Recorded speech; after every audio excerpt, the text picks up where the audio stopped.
Jdeme rekord. Krásný dobrý den, milí hoteliéři. Vítám vás u dalšího dílu Profit Hotel Concept. Tady zase Jiřina Jenčková, už se známe asi velmi dobře po těch několika dílech. A pokračujeme s dílem hotelového wellness, druhý díl.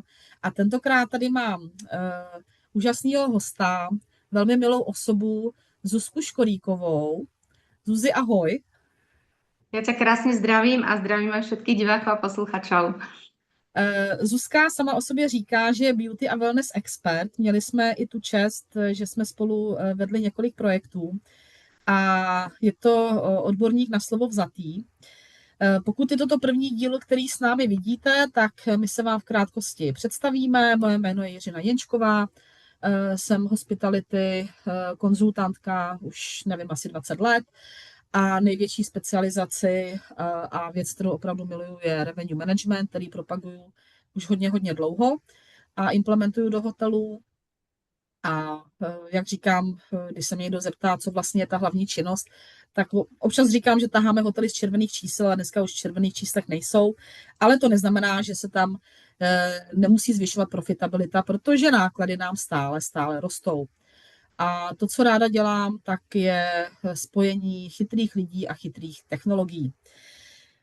A protože náš záběr v rámci konzultingu je opravdu široký a dneska mám pocit, že když hotel nemá přídomek wellness hotel, tak jako kdyby na světě a na trhu neexistoval, tak jsme spojili i síly tady se Zuzkou Škoríkovou. Prosím tě, vyslovuju tě správně. Áno, krásne, Škoriková. Snažím A se. často ma počešťujú na Kožíková, ale stále som Škoriková, takže Ano. výborne. Chválim ťa. Snažím se. Tak, Zuzka vystudovala tělovýchovu, takže už tam v zásadě ta práce s tím tělem a tím wellbeingem, tam už to prostě bylo od začátku, to je evidentní. Má víc než 20 let vlastně. Ešte som si k tomu dala biológiu, takže s tým telom som sa zaoberala hodne na prírodných Paráda. vedách. Takže opravdu Zuzka to má opravdu vlastně od úplného, od toho úplného základu, což ne každý má, teda upřímně řečeno. Zuzka má vlastně více než 20 let zkušeností, velké informace nazbírala i pomocí vlastně svých zkušeností na výletních lodí, což věřím, že je jako velká řehole. A pracovala pro mezinárodní značky, známý hotely, salony, kliniky, investory a tak dále a tak dále. Co se mi líbí, a k tomu se tě určitě zeptám, věříš, že méně práce přináší více výsledků? Presne tak. Dlho som robila úplný opak, pretože to bolo vyslovene o tom aj v korporátoch a všade. Proste working hard a stále proste tam bol ten drill. Ale ja som to mala pekné. Ja som mala work hard, play hard už vtedy. a teraz som prišla na to, že to vôbec nie je treba. Že fakt sa treba niekedy určite menej práce, keď je to tá správna práca, väčšinou tá, do ktorej sa nám nechce. A my presne vieme, ktoré sú tie úkoly, do ktorých sa nám nechce. A keď sa na ne zameráme a vystúpime z toho začarovaného kolečka, tak fakt to môže priniesť tie výsledky, po ktorých vlastne túžime už dlho. Jak se říká, poměr cena, hodnota, kvalita, výkon, že? Tak je pravda, že se říká, že by se mělo ideálně pracovat podle Paretova pravidla, ale jsou tady ještě větší borci, kteří ještě to Paretovo pravidlo vezmou na druhou. Plus, pokud znáš knihu 4hodinový pracovní týden, ano. A říká se, že v zásadě 4% času vlastně nám stačí intenzivně věnovat té hlavní činnosti, která nám přináší nejvíc peněz a v zásadě potom můžeme žít opravdu ten well-being i v tom běžném životě. Tak ja som z toho workoholizmu asi prešla do toho Pareta a už sa teším, kedy objavím tie 4%. Ale já myslím, že dokud máme děti a podobně ještě za zády, tak to ještě tak úplně nepůjde, ale blížíme se tam, hele. A tak, ještě tak říkáš, a to se mi moc líbí, wellness není jen dotek, ale energie a prostor, který lidem dáváme. Presne tak. Ja si myslím, že je to o tom individuálnom prístupe a častokrát to vidíte už. Niekde proste sa ocitnete a je tam nejaká tá energia, je tam nejaký ten flow a ani vlastne neviete, prečo sa tam cítite dobre. A môže to byť priestorom a môže to byť práve aj tou energiou, ktorú dáva tá recepčná alebo tá terapeutka a proste raz, keď to tam je o tej energii, tak sa tam veľmi rádi vrátite, ak je tá energia pozitívna. Mně se to právě moc líbí, protože ty víš, že vlastně víc než 10 let se věnuju práci s prostorem. Nemusíme tomu říkat feng shui, to je úplně jedno, ale jde o to, že tady ty věci spolu právě fungují a že nic nefunguje samo o sobě. A je to vlastně ono, že říká se, že i když je zharmonizovaný prostor podle feng shuisty, tak by vlastně to nemělo být poznat nikde, nemělo by to být vidět. A je to přesně ten moment, přesně jak jsi to popsala, že se tam vlastně cítíš dobře a nevíš vlastně, proč se tam cítíš dobře, ale je ti tam fakt jako dobře. Jo. A je to perfektně poznat, já to mám ráda i tady to, když to se nám to daří implementovat do hotelů, protože to mimo jiný se perfektně pozná, což o to na hostech. Ten host je tam 1, 2, 3 noci, možná týden. Ale na personálu to poznáš. Protože tam je výrazně nižší nemocnost, výrazně nižší procento fluktuace a ty lidi jsou tam jako šťastní. A když ten personál je šťastný, tak logicky si to potom odráží v tom všem ostatním. Takže paráda tohle. No, úplne si to zhrnula, pretože častokrát aj tí ľudia komentujú, ja sa cítim u vás tak dobre, ani neviem prečo. A väčšinou už v tých fakt 5-hviezdičkových provozoch vieme presne prečo. Protože... A hlavně nemusíme říkat, že ty hotely si samozřejmě feng shuisty nechávají pomáhat, takže... Tak.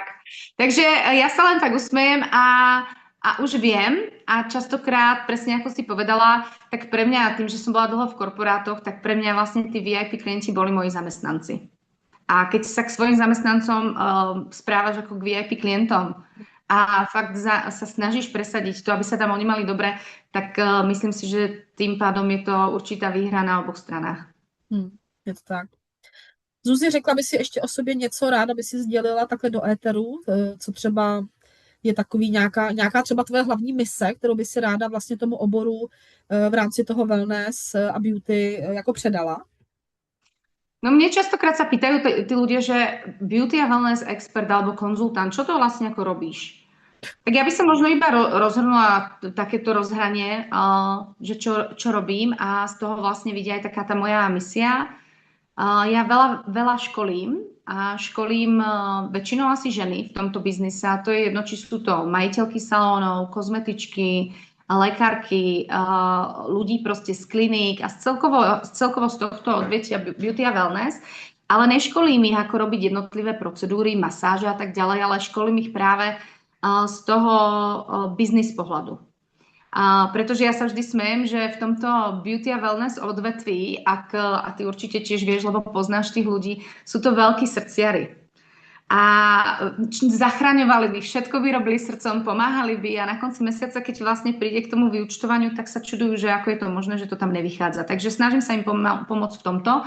Taká moja misia je z kozmetičiek spraviť podnikateľky.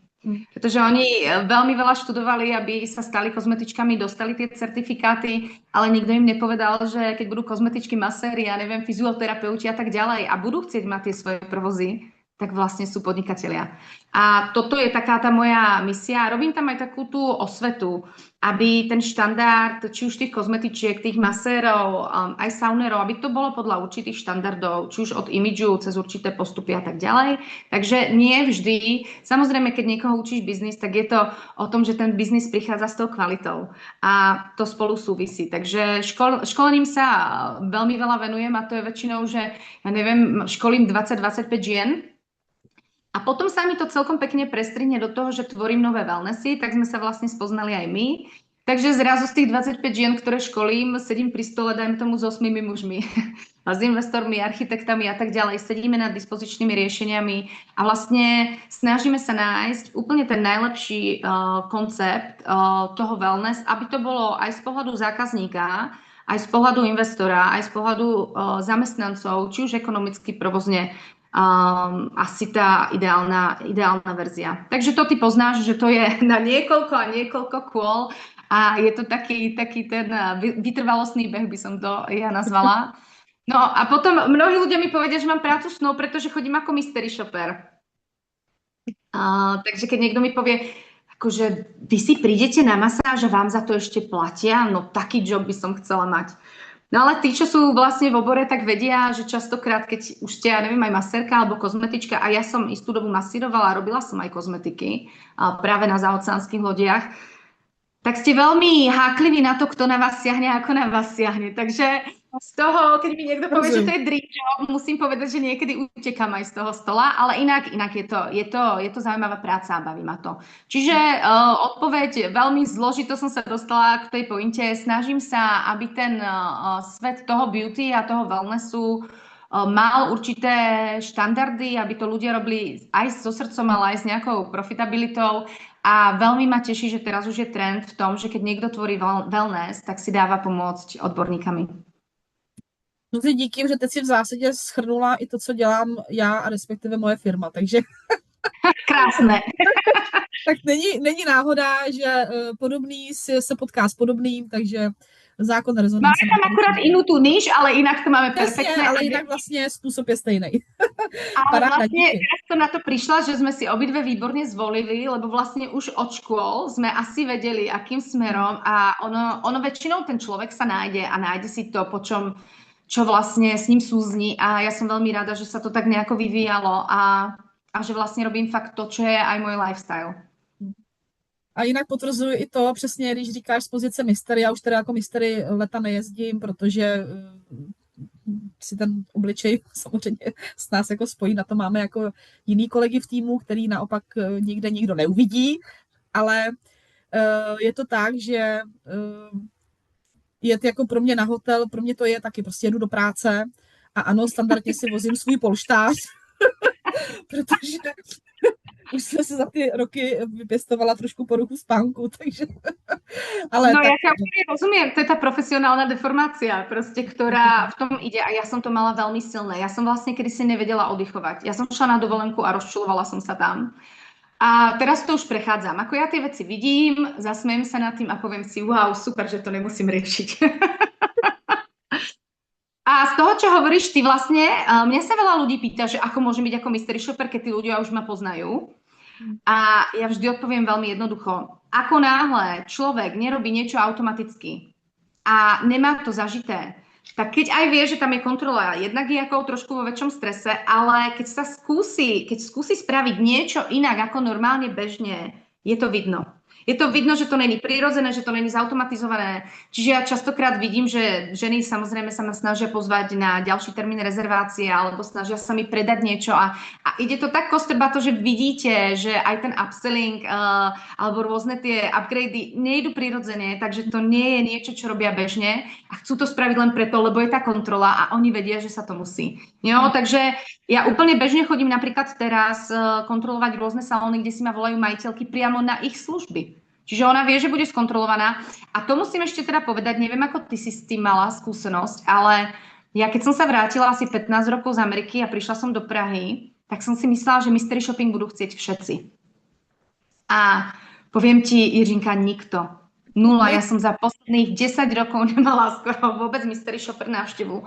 A je to tak otázka 2-3 rokov, kedy fakt teraz vidím, že je o to záujem.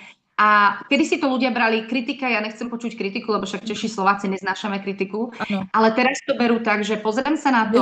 Vyhovárky. A povedia si, pozriem sa na to a vlastne sú prekvapené, že ja im častokrát aj posilím to sebavedomie, pretože vlastne im poviem, hele, toto všetko robíte dobre, to znásobíme a tieto veci úplne odstraníme a tieto nám stačí trošku minimalizovať.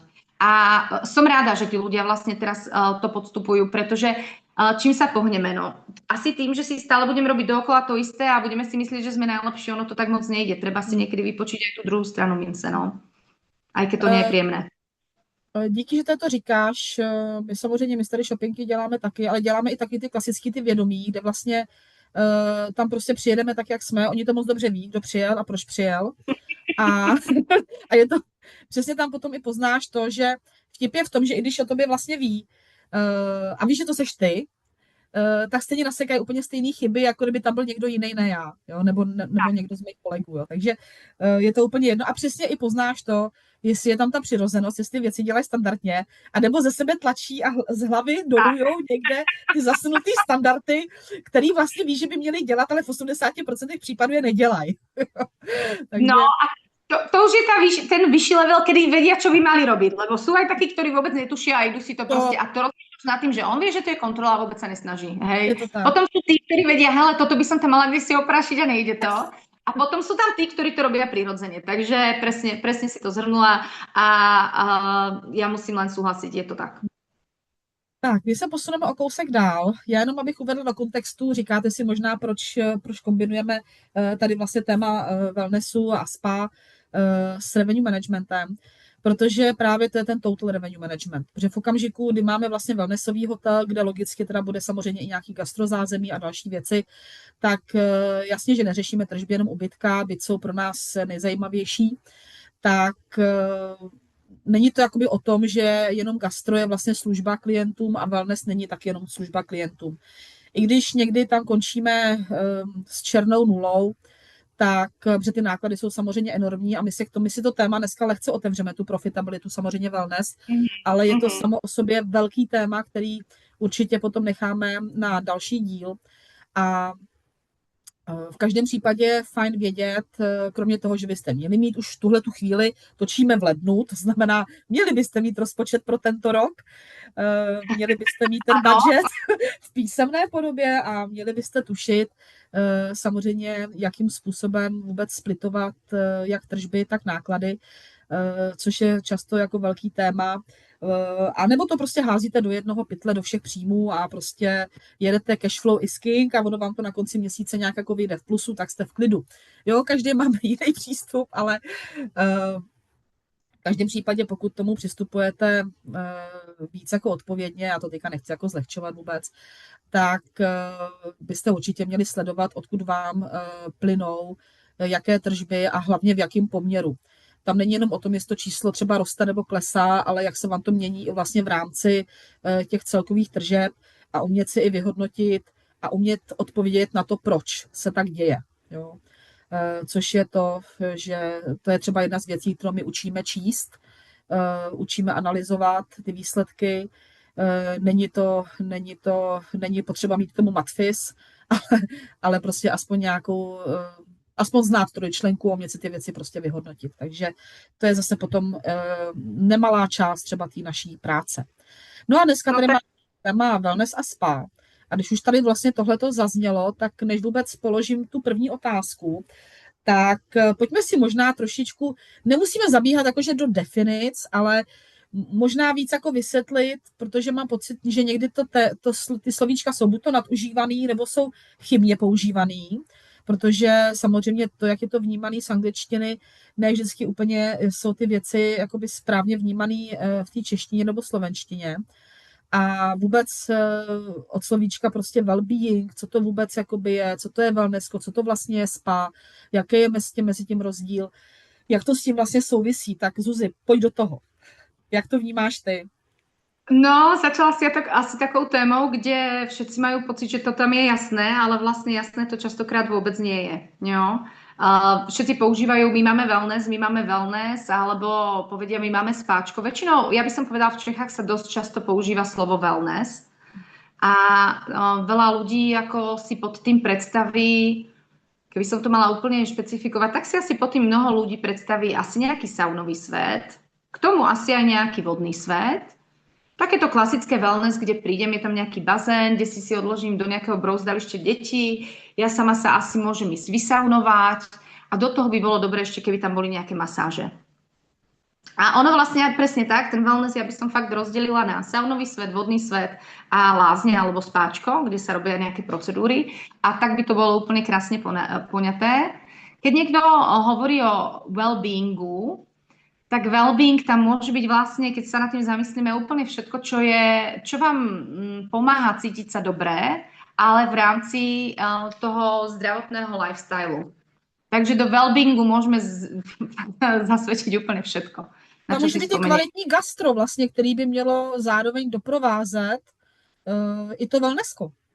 No, tak niekto mi povie, že party je pre ňoho well-being, ale party, keď tam idem si zatancovať a berem to, že to je pre mňa ako šport a nejaké kardio, asi to môže byť well-being. Keď už to tam ide o nejakých skleničkách drinkov, alkoholu, tak to už moc s well-beingom nesúvisí. Ale samozrejme, áno, gastrozážitok, to je ako pre mnohých ľudí velikánsky zážitok, ktorý môže byť v rámci well-beingu. Jo? Určite. Čiže hocičo, ja by som povedala, že well-being je fakt taký velikánsky pojem toho, čokoľvek mi robí dobre v rámci zdravého lifestylu, môže byť považované do well-beingu.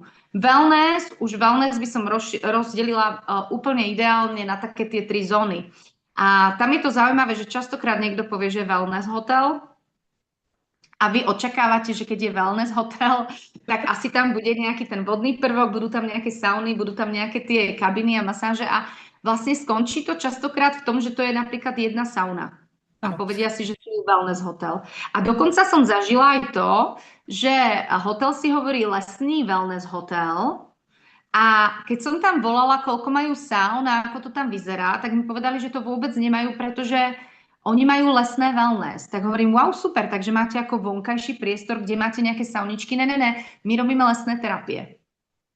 Jo, takže a lesné terapie je velikánske téma a ja sama som si preštudovala knihy a skúsila som lesné terapie a verím tomu, že v tejto dobe je to wow prínos pre ľudí. Ale keď ja komunikujem, že mám lesný wellness hotel, tak by som tam čakala niečo z toho wellnessu. A nie len to, že sú tam lesné terapie. No, tak tam možná hodí knajpu v chodník a bude vyřízen. Bude vybavené. Presne tak. No a keď si potom hovorila napríklad častokrát niekto povie, no my máme spáčko. Jo? A spáčko sa vlastne komunikuje u niekoho, že niekto povie, idem do spáčka a myslí si, že sú tam sauny a tak ďalej, ale spáčko by som povedala v češtine sú fakt ako tie lázne. Spáčko by malo byť o tom, že sú tam tie procedúry. To znamená, že tam idem, mám tam nejakú masáž, mám tam nejakú kozmetiku, môže to byť niečo prístrojové, môžu to byť nejaké zábaly, ale je to niečo, kde mne sa starajú o vlastne well-being, ale je to formou procedúr. Přesně tak. No a samozrejme k tomu by, k wellnessu by určite, keď sa povie, tak by mal patriť aj fitness centrum. To je proste súčasťou, keď je to hotel, tak tam je nárok na to, aby tam bol aj nejaký fitness. Mm-hmm. Případně možná i nějaká, vysloveně třeba nějaká cvičební zóna. Presne tak. To už berem ako súčasťou fitness. A zase, keď niekto povie, je tam fitness, pre niekoho je tam, že tam majú jeden kardiostroj a možno zo pár činiek, ale malo by to byť o tom, že je tam nejaká kardiozóna a aj samozrejme nejaká stretchingová zóna, to znamená aj niečo, kde sa dajú robiť nejaké práve skupinové lekcie. A to väčšinou častokrát už dobrým hotelom patrí.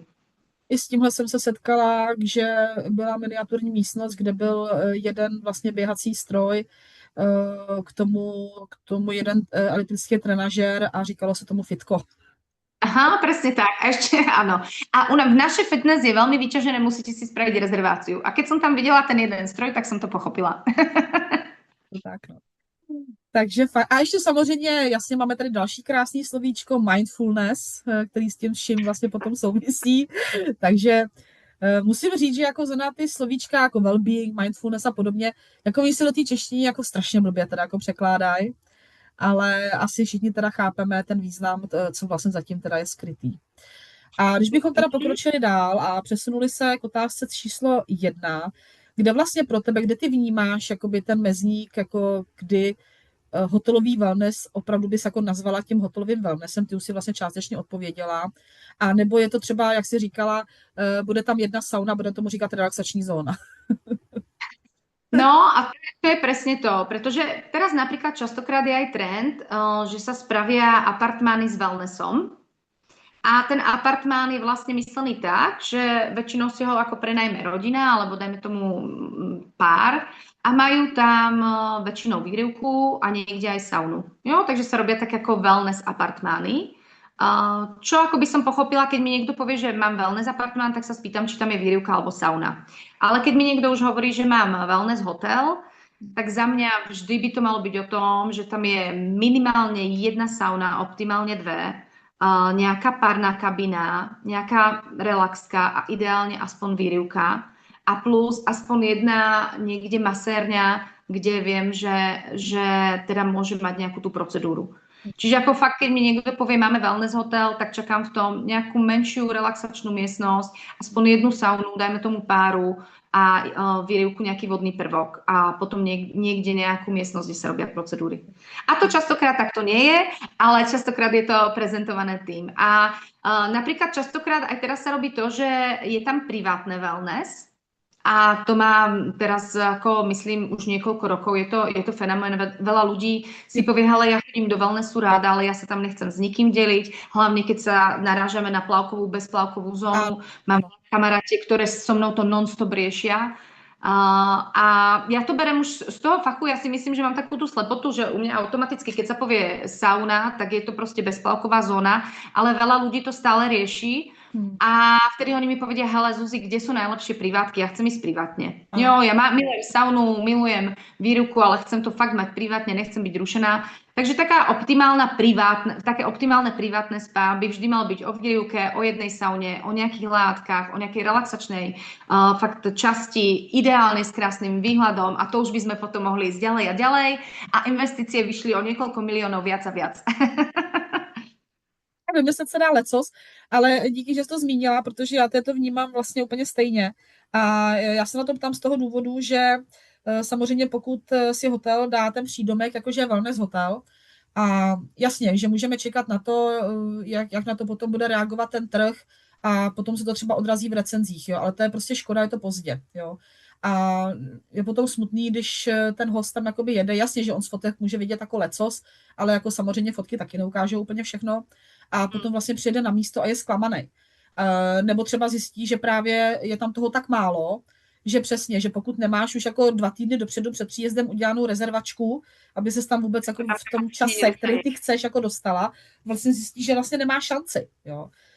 Zažila jsem to nejedněkrát, takže opravdu jako trošičku líp pracovat, možná i s tím názvoslovím. Já chápu, že je to jako zrovna jedno z těch keywords, který jsou ve vyhledávačích, protože lidi, obzvlášť v určitých místech, kde není jistota s počasím, co jinak dělat, když se nezadaří, tak to wellnessko je prostě výborný záchytný bod, ale potom prostě hotelový wellness není jako každý hotelový wellness. Presne tak, častokrát, keď mi napríklad miesto povie, my tam chceme wellness, tak nám tam niečo vymyslíte, nejakú saunu, nejaké. A teraz začíname veľmi s malým počtom a zrazu, ale už by tam chceli aj brúzdalište pre deti, už by tam chceli vlastne aj nejaký bazén a vlastne by tam chceli úplne všetko. A ja častokrát hovorím, menej je viacej. Treba sa pozrieť na tú plochu, ktorú máme, treba sa pozrieť na tú cieľovú skupinu, pre koho to tvoríme a podľa toho to prispôsobiť. Ja nebudem robiť úplne krásnu relaxačnú zónu s krásnym wellnessom, keď viem, že mi tam chodia deti. Jo, ak to je vyslovene family resort, tak tam to proste je o niečom inom. A je to rozdelené vždy pre ľudí. Keď sa povie vodný svet, musíte počítať s tým, že tam proste sú tie atrakcie, je tam ten ruch a tak ďalej, budú tam deti. Keď sa povie saunový svet, tak to už by malo byť o tom, že tam už je trošku viacej ten relax. A keď chcete fakt tú luxusnú relaxáciu nerušenú, kde niekto o vás pečuje, tak proste idete do spáčka.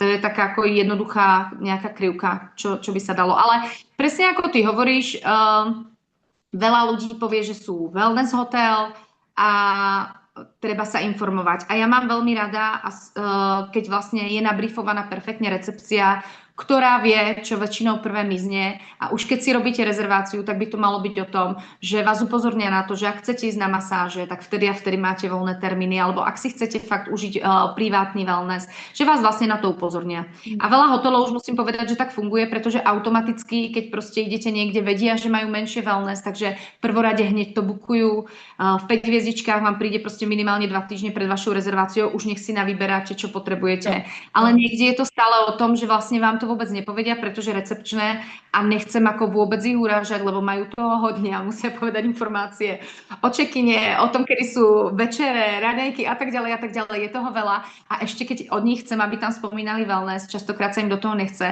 ale potom sú zbytočne tí hostia sklamaní. Samozřejmě tak dneska od toho, že díky prostě technologiím ty věci jdou automatizovat v rámci, přesně jak jsi zmiňovala, ty pre-emaily, ty pre-check-iny, kde už vlastně informují o tom, jestli chcete treatment, zamluvte si to fakt jako dopředu, protože potom v tu hodinu, kdy sem přijedete, tak prostě ta masérka prostě bude obsazená a prostě nebude. Jo.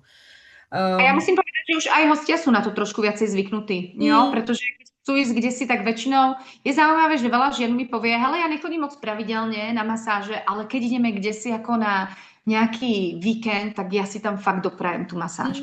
Takže už si to vlastne plánujú dopredu a vedia, že hele, tam chcem ísť, chcem mať masáž, takže už samé sa väčšinou dopytujú potom, čo je super, kedy si to tak nefungovalo. No možná už taky byli poučený, že jim to třeba párkrát nevyšlo.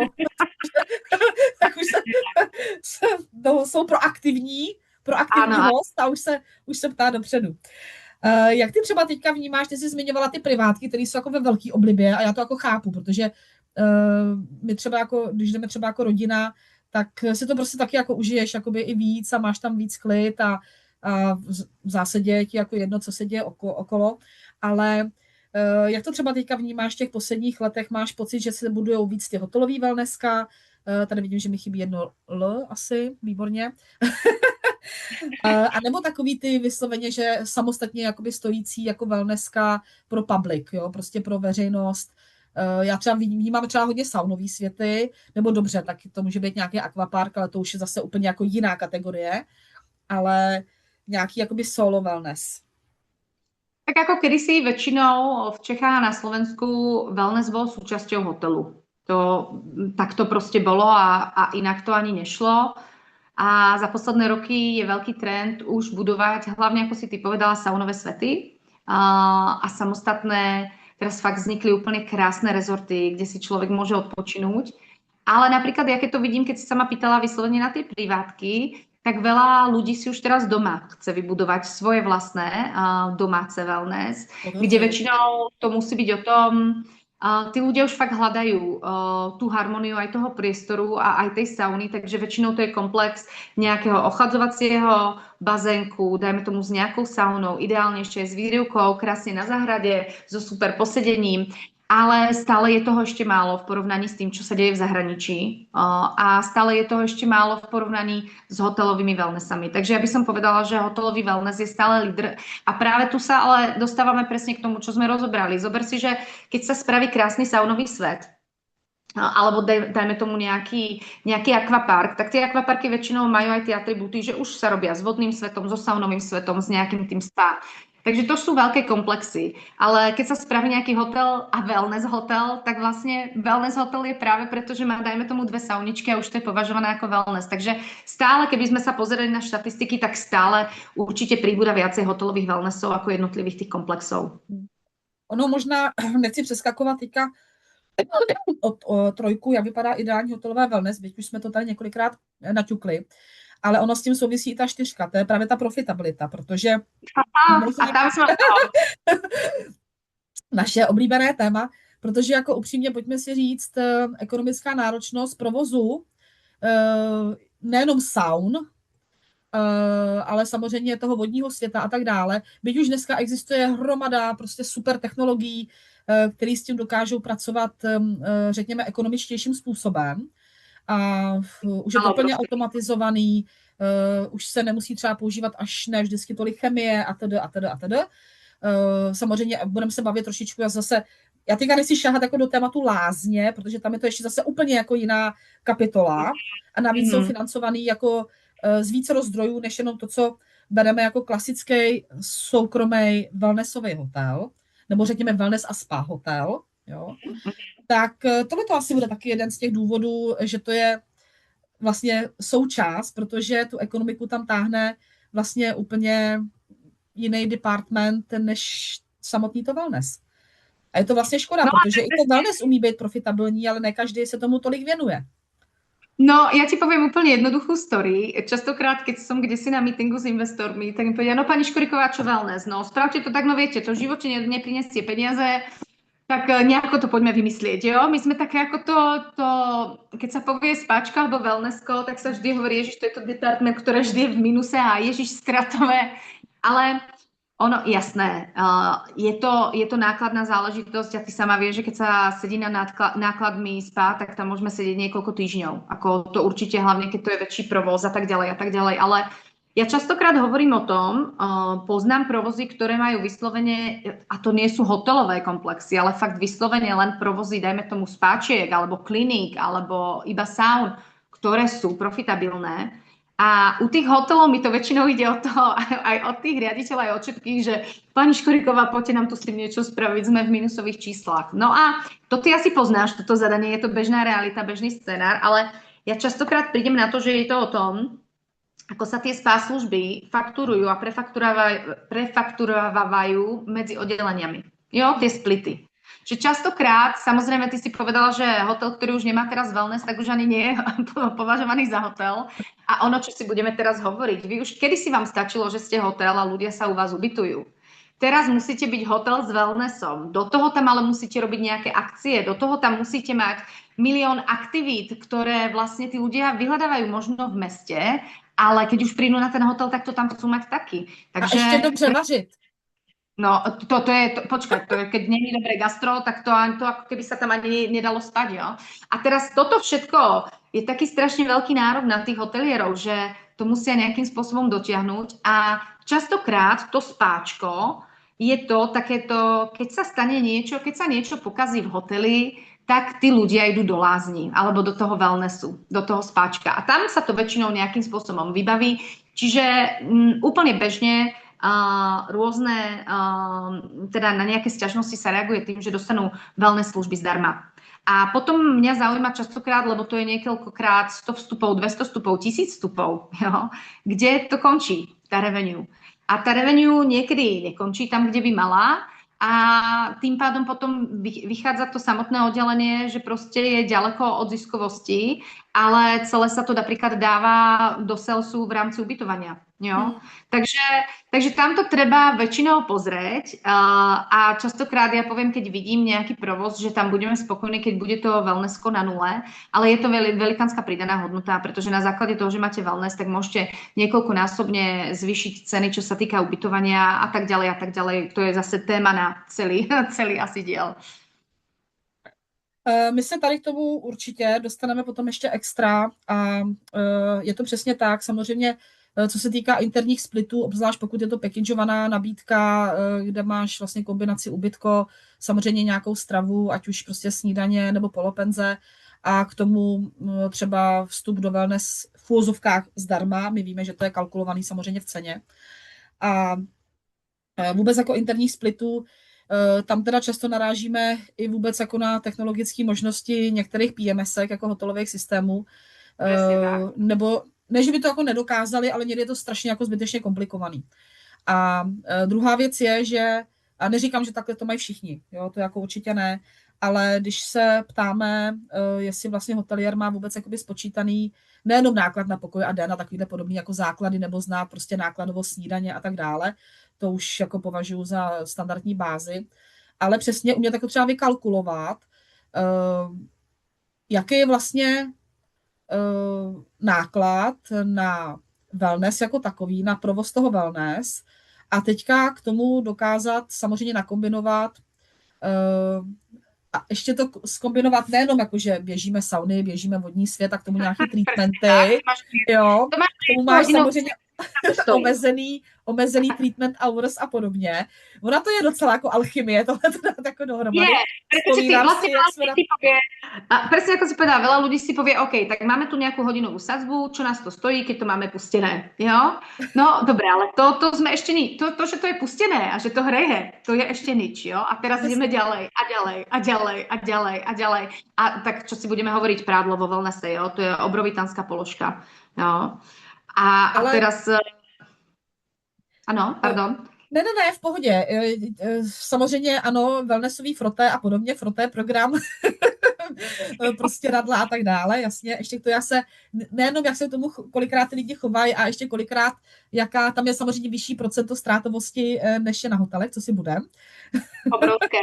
A plus ještě samozřejmě taky ty základní věci, jako mít oddělený hotelový froté od wellnessového froté.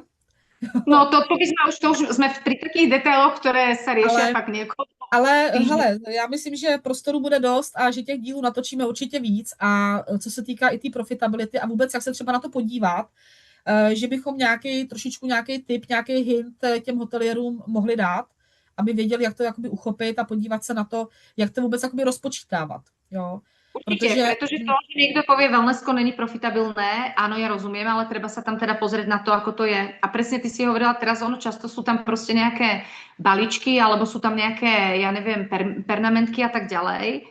A to sa častokrát nerozpočíta úplne správne. A teraz nechcem sa fakt nikoho dotknúť, vo veľa wellnessoch vôbec netušia, koľko majú, dajme tomu, hodinový náklad na to, aby to šlo. Jo. Ďalej veľa ľudí sa snaží šetriť tým, že vlastne si povedia, hele, my to vyhrajeme a potom to vypneme a zase nahrajeme. Ľudia, čo sú vo wellnesse, vedia, že keď už to raz vyhrajem, tak to nechám bežať, pretože tá spotreba na vyhrievanie, nahrievanie je o dosť vyššia. Takže sú tam rôzne veci, na čo sa treba pozrieť a hlavne potom fakt to všetko započítať do nákladov a povedať si, že to, že tam dám jedného človeka zadarmo, mňa teda nič nestojí, tak ako častokrát sa hovorí, ale tá cena, keď už tam dáme to všetko a nehovorím ešte, keď to je masáž a ešte dajme tomu s nejakou výbornou značkou, tak ty náklady sú vysoké. To je jako jedna část, kde hotelierům v dalším díle ukážeme, jak vůbec jakoby dopočítat vlastně ten náklad na jednu provozní hodinu.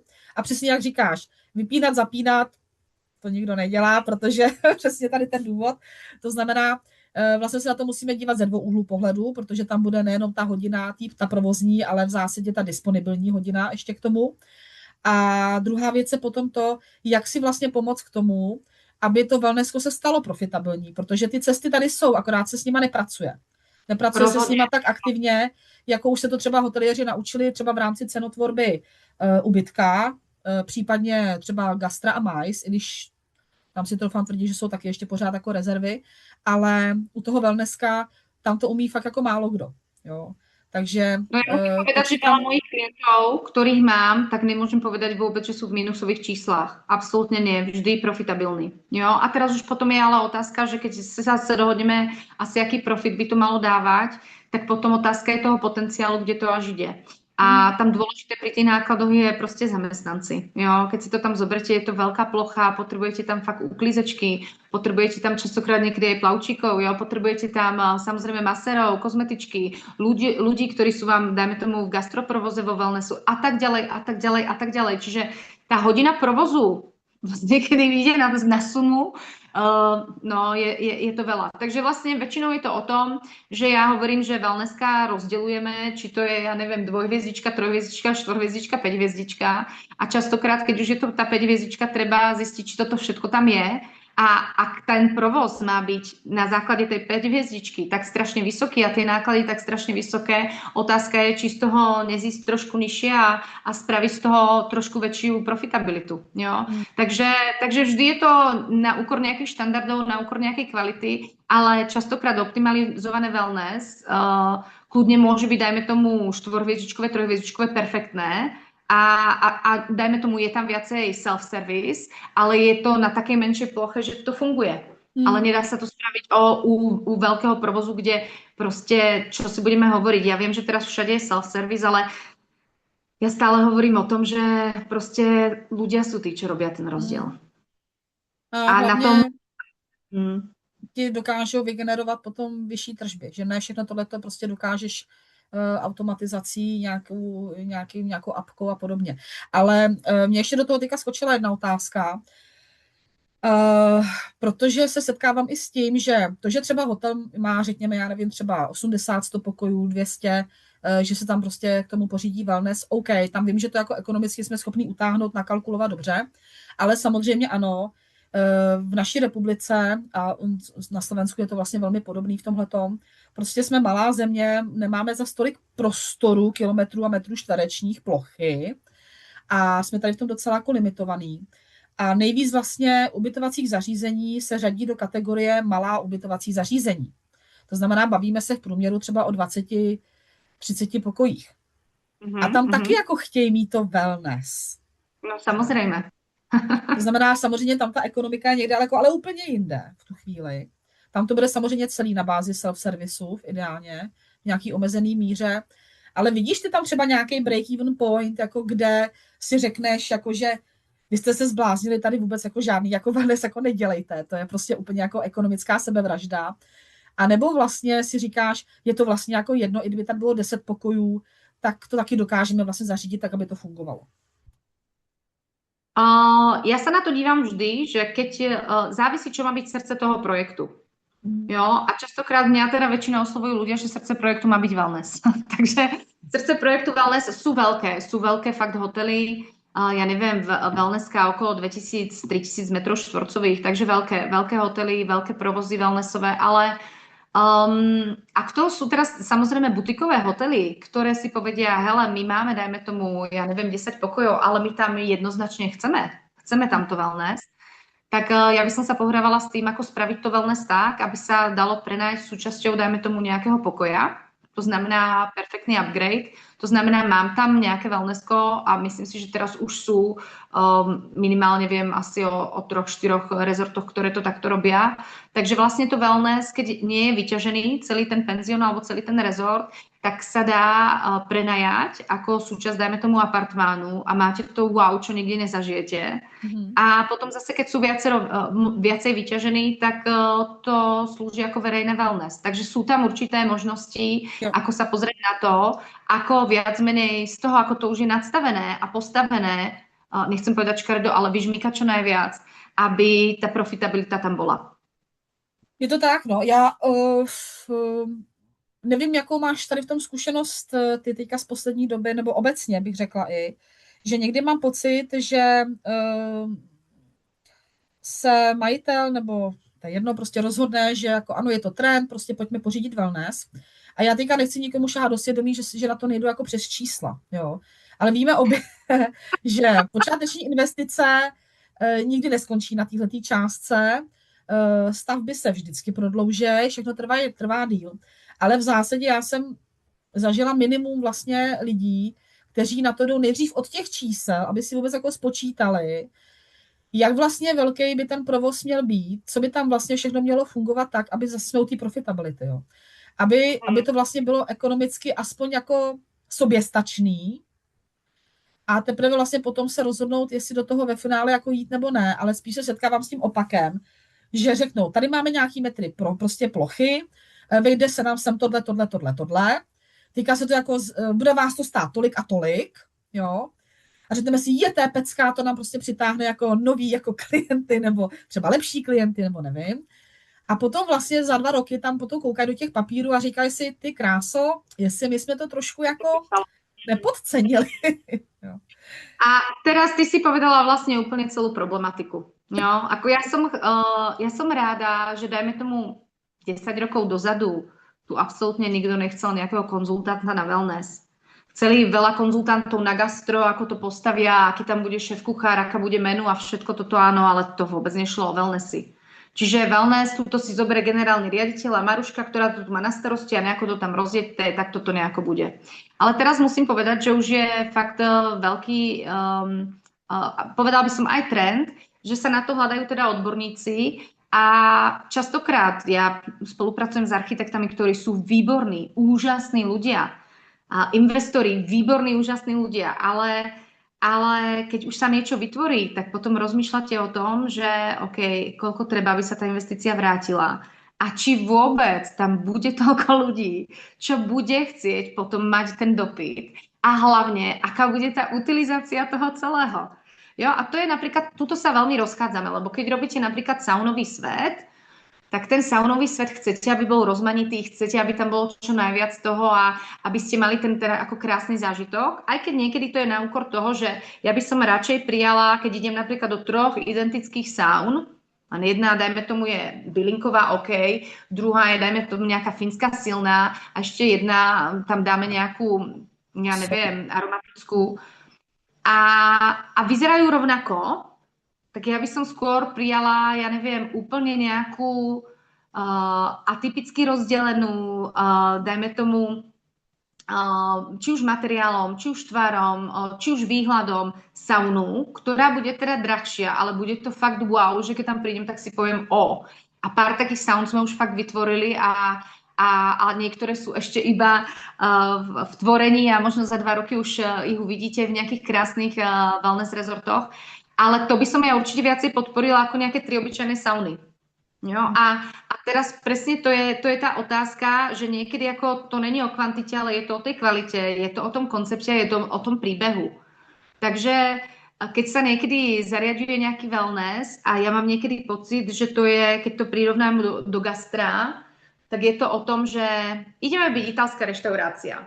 A zadanie je italská. No viete čo, ale oni tam rádi majú aj ten řízek, tak dajte mi tam řízek, no ale počkejte, oni tu chodia na knedliky, tak mi tam dajte aj tie knedliky. A viete čo, ešte aj tá ajurvedská kuchyňa a proste zrazu tam máme ako úplný mix. A vtedy rozmýšľam nad tým, že ono asi sa to dá, ale kto má byť ten cieľ, kde má byť ten príbeh a poďme sa pozrieť na tie čísla. A ja musím povedať, ešte pred 3 rokmi, keď som prišla ku projektom, ktoré napríklad fungujú 2-3 roky už, áno, a ja sa tam dostanem, tak väčšinou ľudia mi povedia, že neexistujú ľudia, čo toto vo voľné sa úplne vedia. V Českej a Slovenskej republike sú prekvapení, že to robím. Jo, pretože ono je krásne si to všetko vymyslieť, ale niekedy, keď prídete na to, že do toho provozu, ktorý vy máte spravený, a tu je veľký rozdiel, pretože som povedala, že tie sauny musia byť tie netradičné, rozličné a niekedy aj viacej, ale napríklad, keď máte spáčko a kabíny, tak tam niekedy menej je viacej. Jo, robiť fakt tie kabiny viacej flexi, ako mať každú kabinu na niečo iné zameranú, pretože častokrát tam nenájdete ani toľko ľudí, čo vám tam príde pracovať. Takže ono závisí, je to vždy projekt od projektu, nedá sa to úplne takto povedať, ale väčšinou, keď už vieme tú kapacitu toho ubytovania, väčšinou vieme, čo by to malo obsahovať aj v rámci toho wellnessu. Ty jsi, Zuzi, zmiňovala i ty děti, což je samozřejmě jakoby téma, co si budem, jo. A když se podívám jako do zahraničí, a jako obě jsme matky, že jo, samozřejmě ano, jasně, že těm dětem chceš jako dopřát, oni teda hlavně stojí o ten vodní svět, teďka se samozřejmě ty oblíbený témata, jak jsi říkala, plavková, bezplavková zóna, do toho samozřejmě ne každá sauna je vhodná případně pro dítě, ty děti na to úplně jako nejsou, pokud je k tomu ty rodiče třeba nevedou, který jsou jako zarytý saunéři a učí je to prostě od malička a prostě potkávají se nám tady segmenty, které spolu úplně jako nefungujou. A když se podívám do zahraničí, tam je mnohem víc hotelů adults only. Jo? Či se tady z toho jako důvodu, nebo tam třeba berou děti od 15 let, protože už ví, že tam nebudou prostě vřískat, cákat, skákat. Prostě ty lidi, kteří tam jako jedou, chtějí mít ten klid. Jo? Prostě zatím tam jedou, za tím wellbeingem, za tím relaxem. A což samozřejmě s 6letým capartem asi úplně jako nedosáhneš. Presne tak, napriek tomu, že môžete povedať, že sa sauny od svojich 3 rokov, proste ako náhle, nedaj Bože, sú tam viac ako 2, tak už sa to nedá ovládať. To je peklo. Přesně tak. A jasně, my to můžeme vymezit třeba aspoň v rámci třeba provozní doby, kdy já nevím, se těm rodinám s dětma vymezí nějaký prostě čas, kde to tam pro ně jako je a pak ať si tam dělají, co chtějí. A třeba od těch 5, 6, 7 prostě zase záleží to prostě uzavřít jenom čistě opravdu třeba pro dospělí. Jo. Přesně tak. A i z toho důvodu další téma je samozřejmě i ta plavková, bezplavková, protože samozřejmě lézt jako do sauny v plavkách, no tak jakože ty kráso, kdo to kde viděl. Ale přitom je to furt jako téma. Jo. Furt se to jako děje. Sú bohužiaľ. A je to aj na tom nadstavení, ako to má vlastne ten provozný řád. Jo? A je to aj, ako ja vidím rôzne provozy, kde sú plavkové, bezplavkové zóny, rôzne provozy, kde sa podkladá, nepodkladá a tak ďalej. To je ale zase téma na celú.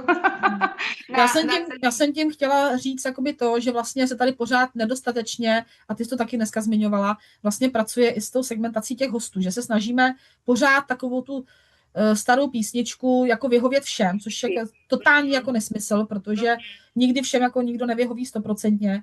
A speciálně u těch menších provozů fakt se třeba nebát toho říct, dobře, my jsme tady adults only z nějakého důvodu a jít si zatím a najít si tu svoji jako níž klientelu, která sice nebude jako masovka, jako v té republice, bude to prostě, já nevím, pár desítek tisíc lidí, ale budou to ty vaši klienti, jo, bude to v něčem jako, rádi používáme, vždycky jako říkají, my jsme specifický, jo, to je prostě vás samozřejmě každý bytovací zařízení, jo, asi vždycky vzpomenu, když jsme vydávali kalendář Rok hoteliera, tak úplně první ten leden bylo 3 stejný hotely, u toho vlastně 3 jako majitele a každý tam měl napsáno, jsme specifický. Jo.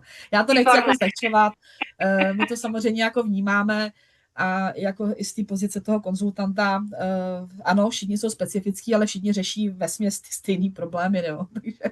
Takže tak.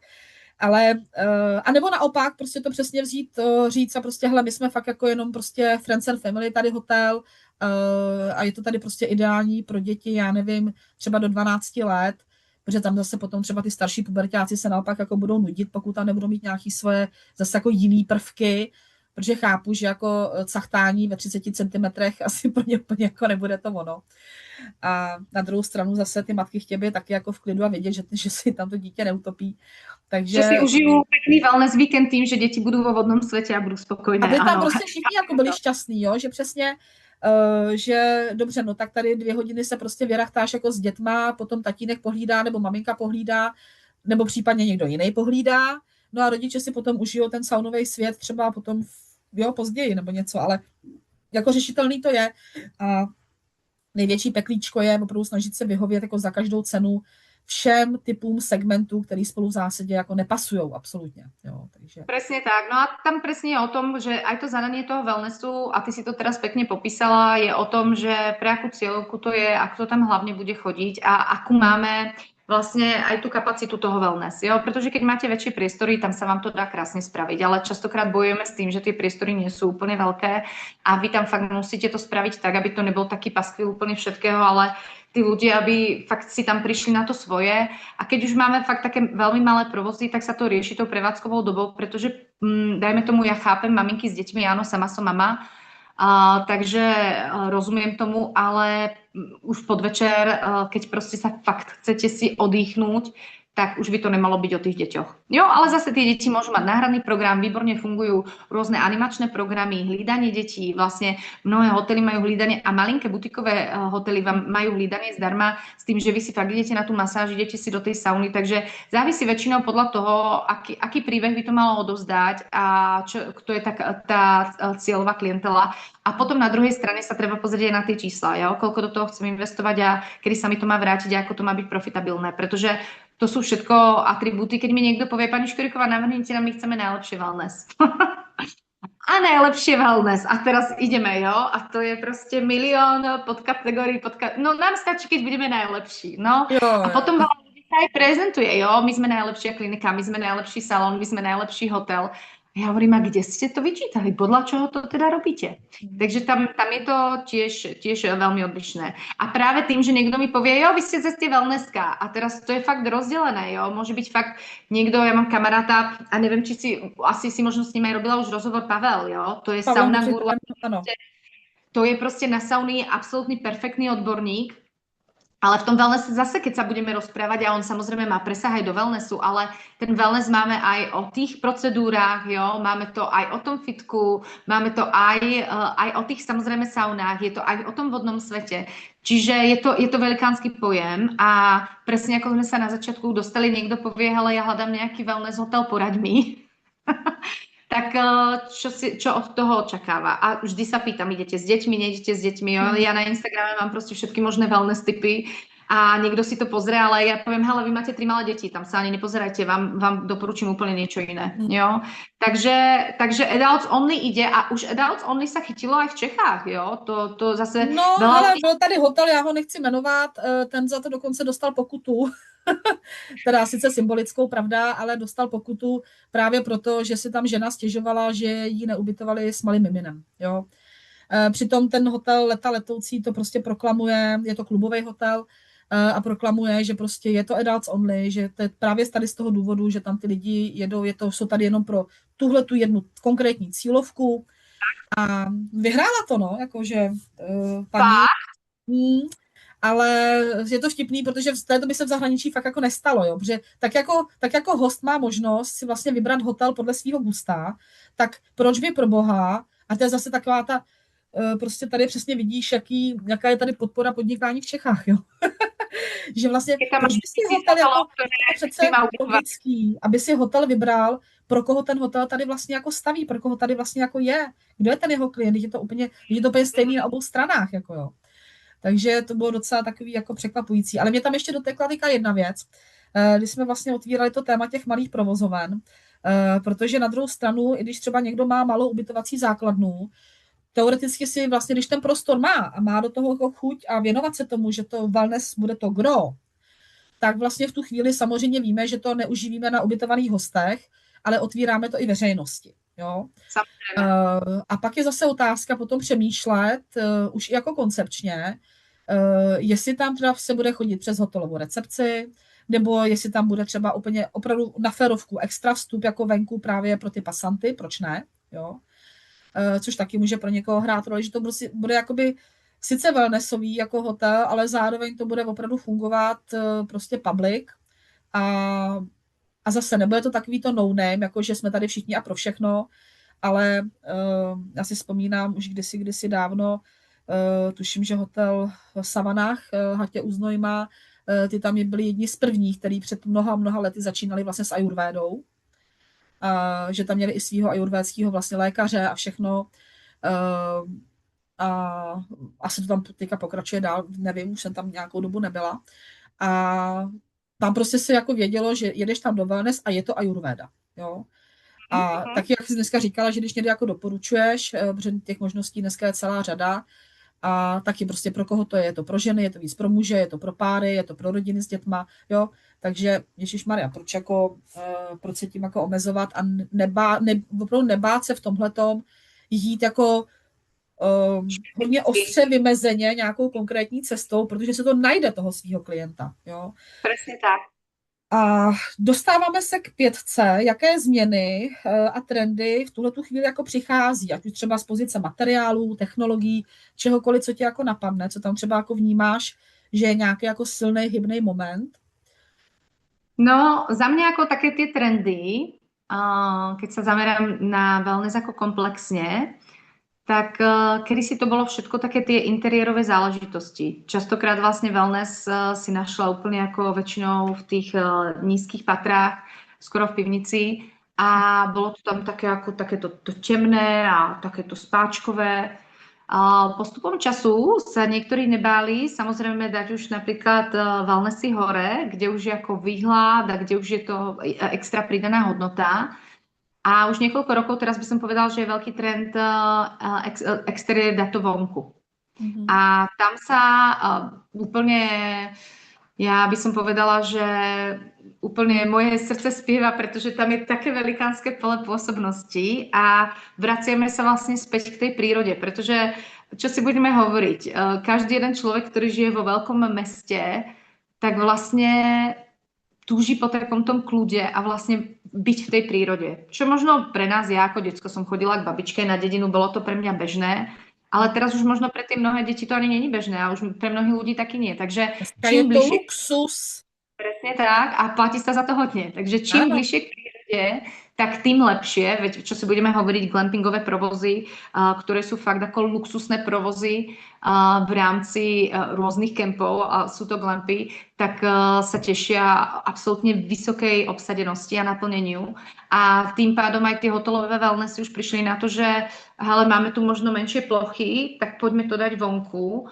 A úplne krásne, fakt, ja si myslím, že je tu zo pár provozov, ktoré už, a veľkých provozov wellnessových, ktoré postavili ten koncept na základe toho vonkajšieho wellness, kde máte vonku sauny, máte tam ochladzovacie jazierka a vlastne aj tie odpočívárne sú vonku a funguje to celoročne.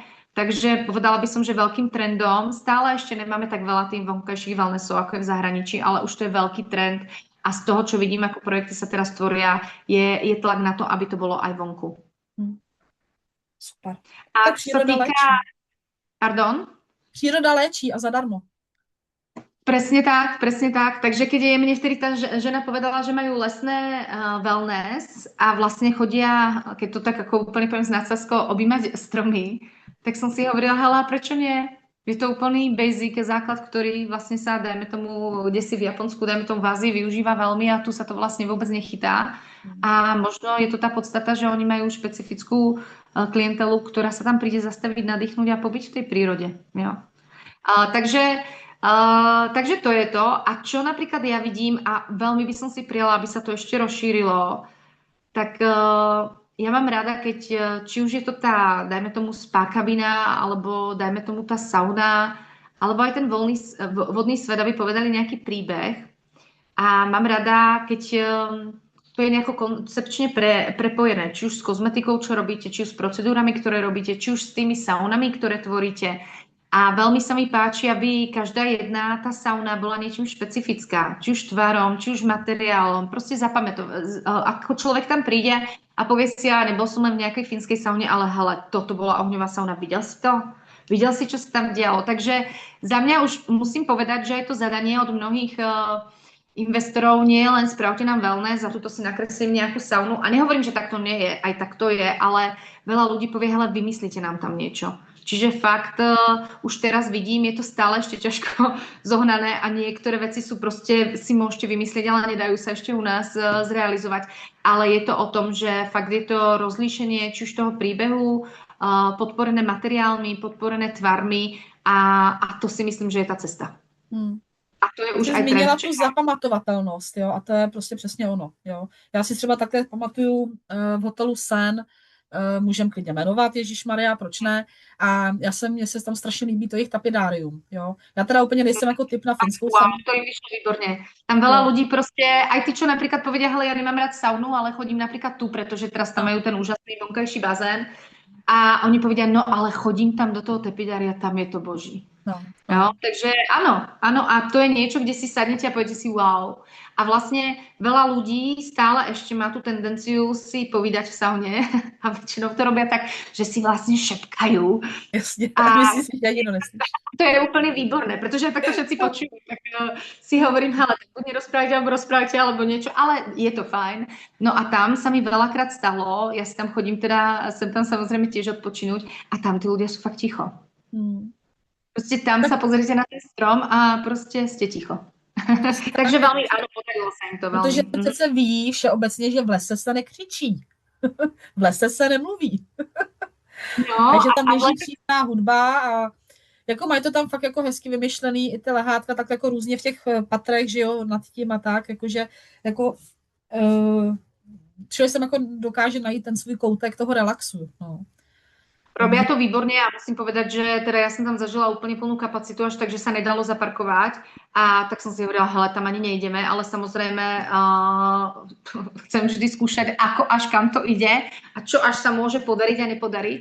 A bola som veľmi prekvapená napriek tomu, že tam teda fakt bol nátresk, tak to zvládli.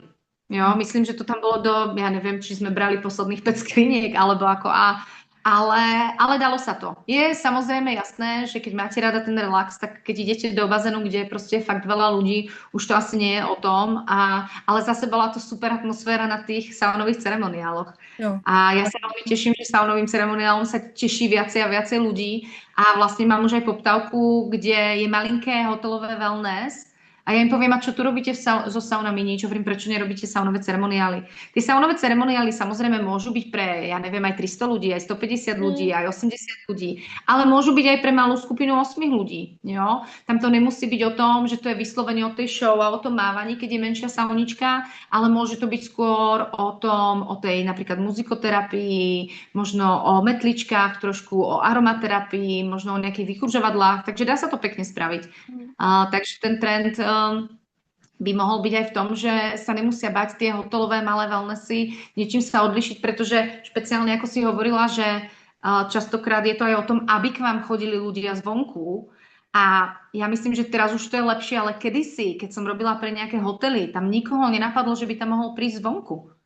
Jo, to ľudia proste brali, hele, nie som tu ubytovaný. A ja myslím, že Češi a asi aj Slováci to stále tak majú, že ich nenapadne niekoho ísť do lobby na kávu. To jsem se chtěla říct, že to je úplně stejný jako hotelový gastro. Pokud není... Reštaurácia, nie som tam ubytovaný, nejdem tam jesť, jo? A je to strašná škoda. A takto isto ľudia rozmýšľajú, ale to wellness sa dá využiť jedine, keď som tam ubytovaný, ale to už dávno tak nie je. Každé jedno wellnessko častokrát, ja by som povedala až 80%, je v nejakých možno hodinách alebo v nejakých dňoch sprístupnené pre verejnosť. Takže v tomto sa treba pozerať na to, že hele, odkiaľ ja si zoberiem ten profit a pozrieť sa, koľko potrebujem, dajme tomu ešte to zvýšiť a hľadať tie cesty. Jo? Takže tak by som to videla, čo sa týka tých trendov. A proto tyhle ty všechny mýty tady jako vyvracíme a pracujeme proti ním. Ja mám pocit, že nám to už je úplne jasné a ja som minulé hovorila kamoške, hovorím, tak sa stretneme v lobby. A ona hovorí, a ty tam pracuješ? Lebo ja väčšinou často chodím ako strategický manažer do nejakých wellnessov a dávam to tam dokopy. A ja hovorím, ne, ja už tam nie som, ale tak... A ona hovorí, no a to ako čo, hovorím, no pôjdeme tam na kávu. No. A ona hovorí, no tak to bude blbé. A ja Proč? normálne rozmýšľam, že jak to bude blbé, veď je úplne bežné, hoci kde zahraničí, alebo takto stretávať sa proste v lobby, dať si tam Ano. proste kávu, dať si tam meeting. Ja častokrát meetingujem v hotelových lobby, jo, a berem to, že je to úplne super, keď tam samozrejme majú servis. Ale ľudia to proste tak neberú, no. A berú to väčšinou, že ale tu len vstúpim do toho hotelu a už ma to stojí napríklad 500 korún. Zuzi, dostáváme se pro dnešek teda k poslední otázce. Jak jsme na to my Čechoslováci, jako podle tebe z pohledu tak nějak jako pojetí toho wellbeingu, jako víme, že sice se ty věci jako hodně, ty trendy mění, byť jsme stále první na světě v rakovině tlustého střeva a podobně. Takže jak ty to jakoby vnímáš? No, ja to musím, keď to zoberiem úplne tak ako historicky, tak si pamätám, keď som pred 15 rokmi vlastne skončila na výletných lodiach a začala som pracovať pre Mandarin Oriental, oni vtedy vyhrali najromantickejšie lázne v Európe, som bola veľmi rada, začala som tam pracovať a tak som hovorila ľuďom, že ako nech prídu ako na masáž a veľmi veľa reakcií, čo som dostala, bolo so mnou, ja nemám žiadne problémy, ja nemusím chodiť k žiadnemu fyzioterapeutovi, ja mám úplne v pohode záda. A ja som ako vôbec tomu nechápala, lebo som bola rozbehnutá z tej Ameriky, kde vlastne ten wellness bol súčasťou toho lifestylu. Áno, Tam áno. ľudia chodili automaticky každý týždeň, niekedy za týždeň aj 3-krát na masáž. A ja som rozmýšľala, že jak, ako, veď ty nemusíš mať problémy, veď ale odpočinúť si, proste vypnúť, ne, vôbec to nešlo. A povedala by som, že za posledné roky ma tešia aj Slováci, pretože automaticky to už berú ako určitý lifestyle. Ženy berú proste kozmetiku na bežnom poradí, jo? Nejaké tie beauty služby pravidelne. Samozrejme nejaké tie masáže, nejaké lymfodrenáže a tak ďalej. Bežná vec, veľa ľudí chodí k fyzioterapeutovi a chodí tam napríklad aj 2-krát do týždňa a je to ako prevencia, že to není vyslovené, keď ja sa teraz niekoho spýtam, ty chodíš na fyzioterapiu a hovorím, máš niečo riešiť, a on hovorí, ne, prevencia. Takže vidím to tu a som veľmi spokojná a šťastná. Aj o dosť viacej ľudí sa ma pýta, hele, kam by si mi doporučila tam a tam. Ženy, ktoré sú napríklad teraz tehotné, jo, riešia to, že už proste chcú, pretože si chcú nejako uľaviť. Takže mám taký pocit, že by som povedala, že moje srdiečko teraz tak spieva, že áno, naučili sme sa to, áno, dbáme o to, jo. Veľa ľudí robí fitness, veľa ľudí sa zaujíma o wellness. Niekedy je to už až také prehrané, že by som si povedala jaj. Jedou výkonově hodně, že? Že si poviem, že toto už by som asi ani možno... Jo, niektoré ženy sú fakt vyslovene závislé. A ono, viete čo, ja vám poviem jednu vec. Ja vám hocikedy doporučím, do ktorého wellness ísť. Doporučím vám aj hociakú procedúru, ale počítajte s tým, že tu bude mať jednu chybu, bude to vysokonávykové. A to rozhodnutie už potom je na každom. A ja mám pocit, že my sme celkom pekne ako prešli k tomu, či už Češi aj Slováci, že hľadáme proste tie pobyty. Ja keď idem kde si, ja na víkend zásadne nechodím na wellness pobyty, pretože to už pre mňa je veľmi ďaleko v úrovni wellnessu, ale musím povedať, že tí ľudia, či už Češi alebo Slováci, ja medzi tým nevidím až taký rozdiel, napríklad keď to porovnávam kedysi dávno s Američanmi, tak sa teším tomu, že prenikli do toho wellbeingu. Tak to máme takovou hezkou tečku za tom dnešním povídáním. Zuzi, já ti moc děkuju. My jsme se spolu domluvili, že ještě natočíme minimálně 2 témata, které jsou časově trošičku náročnější. Jedno jsme tady dneska zmínili, což je právě ta profitabilita, abychom hotelierům trochu pomohli navést je, jaký jsou vlastně možnosti způsobu vlastně toho výpočtu, protože těch cest je samozřejmě víc a těch možností. To bude jedno téma. A druhý, tvoje velmi oblíbený téma, víme, a je vůbec, jakoby, jak vlastně by, když už v hotelu je ta možnost, měl probíhat ten treatment jako takovej. Jo, ať už je to kosmetická služba, nějaká beauty služba, masáž, cokoliv. To znamená takový nějaký základní záchytný body, takový nějaký základní pravidla, které by měly být splněný. Zažila jsem i, nemůžu jmenovat ten hotel, horský hotel, poměrně hodně známý, kde jsem si dopřála tuhletu službu v rámci Mystery. Tam byla taková zima, ale jako tak brutální zima, tak maličkatý prostor, kde jsem nevěděla, jestli se vůbec jako vytočíme s paní masérkou, aby jsme se tam jako otočili. Neměla jsem si kam vůbec pověsit, tam byl jeden takový ostrý háček, já měla zrovna takovej svetr, kde jsem nechtěla, aby se mi vycuklo očko. Ramínko tam nebylo, židlička nebyla. Špatně. A Prostě to si ještě neležela a už bylo všetko špatně. a už jsem si říkala, už jsem přesně, ale už jsem jako mezi těma dveřma přemýšlela, jestli se jako neotočím a neodejdu, už jsem to měla zaplacený a tak jsem říkala, no nic, tak nebudu tady dělat vlny, ale nebylo to vlastně ve skutečnosti vůbec příjemný zážitek. Takže, ale nic, k tomu se dostaneme v některým z příštích dílů. Zuzi, je něco, na co jsem se tě nezeptala, měla jsem se zeptat, nebo máš pocit, že jsme to pro dnešek Ja tak myslím, nějak... že tým, že sme si ani nehovorili, o čom to dneska bude, ale bude to hlavne o wellnesse, tak myslím, že sme pokryli v rámci času taký krásny úvod k tomu. A tie každé jedny témy, tým, že sme v tom obidve už dlho, tak sa tam dá fakt rozpitvať do detailov, ale myslím si, že k tomu, aby človek si spravil nejaký taký obraz, tak si myslím, že čo malo byť povedané, mali sme to v takom krásnom flow, tak povedané bolo. Zuzi, moc děkuji za tvůj čas. S tebou se velmi příjemně povídá, ještě tím spíš, když člověk je naladěný na podobnou vlnu, tak to samozřejmě plyne moc hezky. A těším se na další díly, které natočíme.